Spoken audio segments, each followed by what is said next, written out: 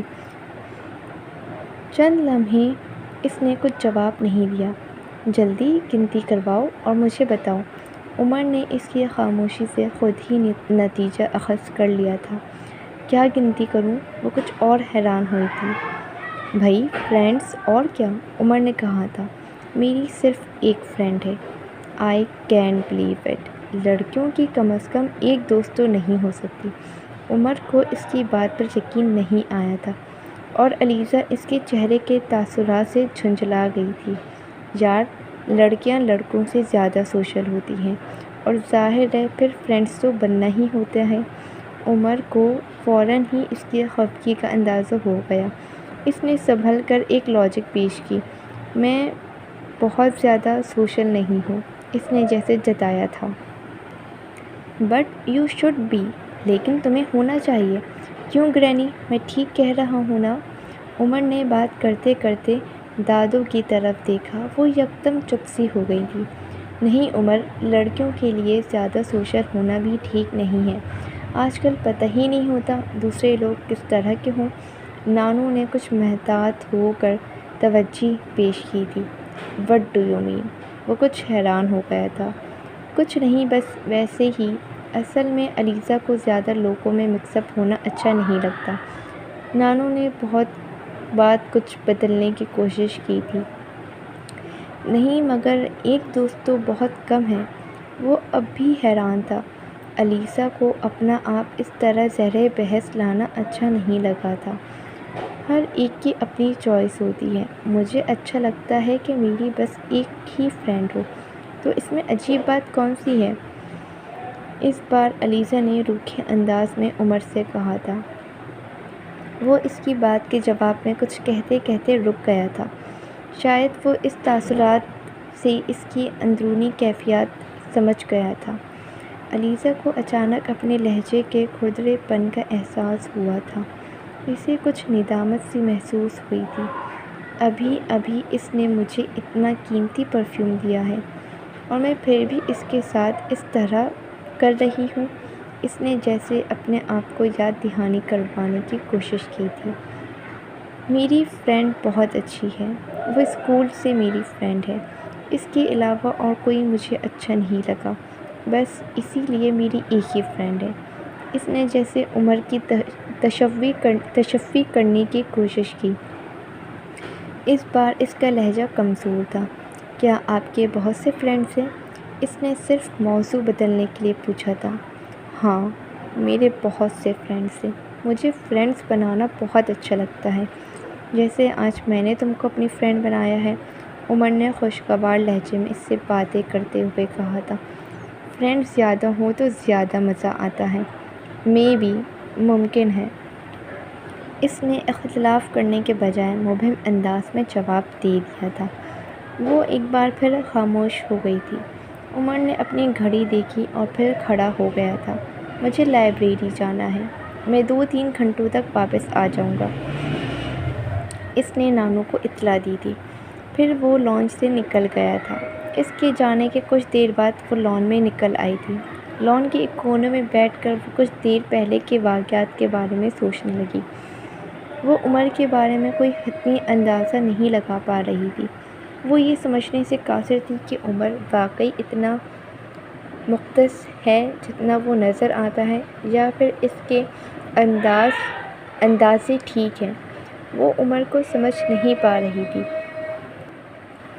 اس کی شخصیت علیزہ کو بہت عجیب لگی تھی۔ اس کے موڈز گھڑی کی سوئیوں سے زیادہ تیز رفتاری سے بدلتے تھے۔ وہ جب بھی اپنے کمرے سے نکل کے لانچ میں آتا تو گھر میں جیسے زندگی کی ایک لہر دوڑ آتی تھی۔ نانو، نانا سے لے کر ملازموں تک ہر کوئی اسے پسند کرتا تھا اور اس کی پسند ناپسند کا خیال رکھتا تھا۔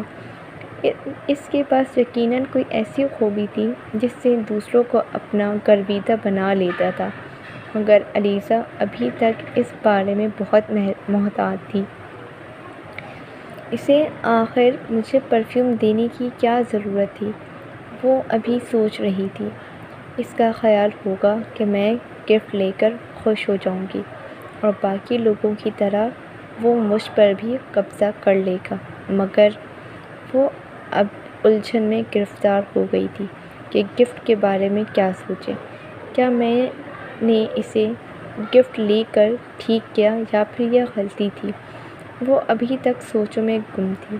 بہت دیر تک سوچوں میں گم رہنے کے بعد اس نے فیصلہ کیا تھا، نہیں، مجھے گفٹ واپس نہیں کرنا چاہیے کیونکہ پھر نانو خفا ہو سکتی ہیں۔ اسے خیال آیا تھا، مگر میں اب دوبارہ اس سے کوئی گفٹ نہیں لوں گی کیونکہ مجھے اس سے دوستی نہیں کرنی ہے۔ اس نے بالآخر طے کر لیا۔ چند دنوں بعد جب عمر نے اسے ایک اور پرفیوم دیا تو وہ انکار نہ کر سکی اور پھر یہ ایک روٹین بن گئی تھی۔ وہ جب بھی گھر سے باہر کسی کام کے لیے جاتا اس کے لیے کچھ نہ کچھ لاتا رہتا۔ بعض دفعہ یہ بڑی معمولی چیزیں ہوتی، مثلاً آئس کریم کا ایک کپ، ایک بھٹا، چیونگ گم کا ایک پیکٹ، کبھی لیٹر پیڈ، کبھی ناول۔ وہ ہر بار یہ طے کرتی کہ اگلی بار اس سے کچھ نہیں لے گی، مگر اگلی بار خاموشی سے اس کا گفٹ لے لیتی۔ وہ اسے ہر چیز کا کہہ کر ہی دیتا تھا، ہر چیز گفٹ سمجھ کر اسے لا کر دے دیتا۔ علیزہ، میں تمہارے لیے ایک گفٹ لایا ہوں، آئی سویئر، ایسا گفٹ تمہیں پہلے کبھی کسی نے نہیں دیا ہوگا، بلکہ تمہیں کیا کسی نے بھی کسی کو نہیں دیا ہوگا۔ وہ باہر سے آنے پر کہتا تھا اور وہ متجسس ہو جاتی، اور یہ گفٹ ہے ایک عدد بھٹا۔ اور وہ کاغذ میں لپٹا ہوا ایک عدد بھٹا اس کی طرف بڑھا دیتا۔ علیزہ، آج میں تمہارے لیے دنیا کی سب سے خاص چیز لے کر آیا ہوں، اور یہ چیز بہت ہی خاص لوگوں کو دی جاتی ہے۔ اگلی بار اس کے الفاظ کچھ اور ہوتے۔ علیزہ ایک بار پھر دلچسپی لینے پر مجبور ہو جاتی۔ وہ اپنی جیب میں کچھ ڈالتا اور کٹ کیٹ کا ایک پیکٹ اسے تھما دیتا۔ آج میں دنیا کی سب سے خطرناک اور پر اثر چیز دوں گا تمہیں۔ علیزہ نے ایک بار پھر اندازے لگانے میں مصروف ہو جاتی۔ وہ 25-30 روپے کا ایک بال پوائنٹ اسے ایک مسکراہٹ کے ساتھ پیش کر دیتا۔ اس بار میں تمہیں ایک ایسا گفٹ دوں گا جو تمام عمر تمہارے ساتھ رہے گا اور تم ساری عمر اس کو استعمال کرتی رہو گی۔ علیزہ پھر بوجھنے میں ناکام رہی اور اس کے سامنے ایک کتاب پیش کر دی جاتی ہے۔ اس بار میرا گفٹ سب سے یونیک ہے، یہ تمہیں فٹ اور اسمارٹ رکھے گا اور تم کو کبھی بھی ڈائٹنگ کرنا نہیں پڑے گی۔ چیونگم کا ایک پیکٹ اس کے سامنے رکھ کر کہتا ہے، بس تم ہر بار بھوک لگنے پر اسے منہ میں ڈال لینا۔ مزید سے کہہ کر چلے جاتا۔ بعض دفعہ اسے ہنسی آ جاتی، بعض دفعہ وہ الجھ جاتی، بعض دفعہ اسے غصہ آتا اور بعض دفعہ وہ عمر کے بارے میں سوچ میں پڑ جاتی۔ اس دن وہ مارکیٹ پر واپسی پر اس کے لیے کچھ پلانٹس لے کر آیا تھا۔ دیکھو علیزہ، یہ پلانٹس کیسے ہیں؟ وہ ان پودوں کو علیزہ کو دکھا رہا تھا۔ آج کل وہ ہر بات میں علیزہ کی رائے لینا ضروری سمجھتا تھا۔ میں قذافی اسٹیڈیم کے پاس سے گزر رہا تھا، وہیں سے انہیں لایا ہوں۔ اچھے ہیں؟ علیزہ نے ایک نظر پلانٹس کو دیکھا تھا اور پھر انہیں دیکھتے ہوئے بڑے عام سے انداز میں تبصرہ کیا تھا۔ وہ کچھ مایوس ہو گیا تھا۔ صرف اچھے ہیں؟ علیزہ نے کچھ الجھی ہوئی نظروں سے اسے دیکھا تھا۔ تو پھر مجھے کیا کہنا